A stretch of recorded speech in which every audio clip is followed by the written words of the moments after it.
បាទសួស្តីបងប្អូនទាំងអស់គ្នាខ្ញុំបាទ Bibo រវត្តបងប្អូនបាទថ្ងៃនេះយើងមានរបបលេងថ្មីមកមួយគ្រឿងទៅដែរបងប្អូនជាមួយនឹង Kawasaki Bazit 900 SE បាទ018បងប្អូននេះប្រភេទខ្មៅ Edition បងប្អូនបាទចឹងពុកម៉ែបងប្អូនស្រឡាញ់ពេញចិត្តទេអាចតំណែងអាចឆាតមកបានបងប្អូនយើងគិតតម្លៃពិសេសឲ្យបាទស៊ីម៉ាំង SC Project Sin Original បងប្អូនណាស៊ីម៉ាំងស្អាតណាស់បាទទីជំនាញបងប្អូនពាក់កណ្ដាល full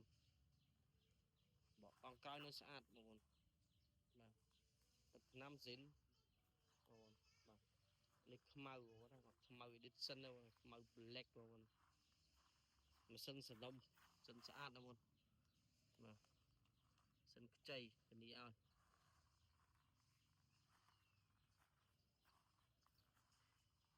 ថ្នាំស៊ីនបងប្អូនបាទអែមបងប្អូនអែមកប់ស្រីឡាញ់ពេញចិត្តអីឆាតដល់បានទិញដាច់វាយដូរបានបងប្អូនបាទខប់ស្រីបងប្អូន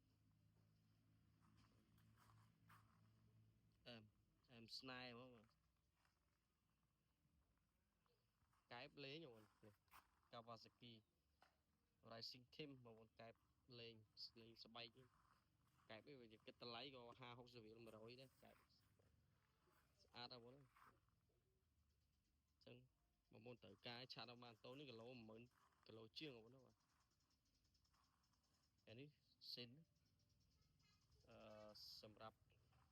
ការពារធុងសាំងបាទស៊ីនស្អាតដៃហ្វ្រាំងលេងបន្តិចអែមស្រឡាញ់ពេញចិត្តឆាតដល់បានបងប្អូនគិតតម្លៃពិសេសឲ្យបងប្អូនបាទ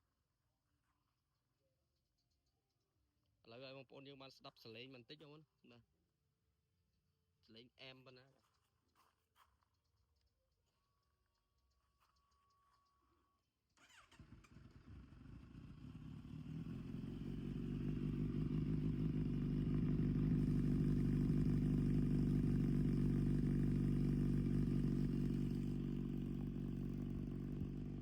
លើកលុយលេង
បាទអរគុណច្រើនបងប្អូនសម្រាប់ការតាមដានទស្សនាបាទឆ្លាញ់ពេញចិត្តឆាតមកបាន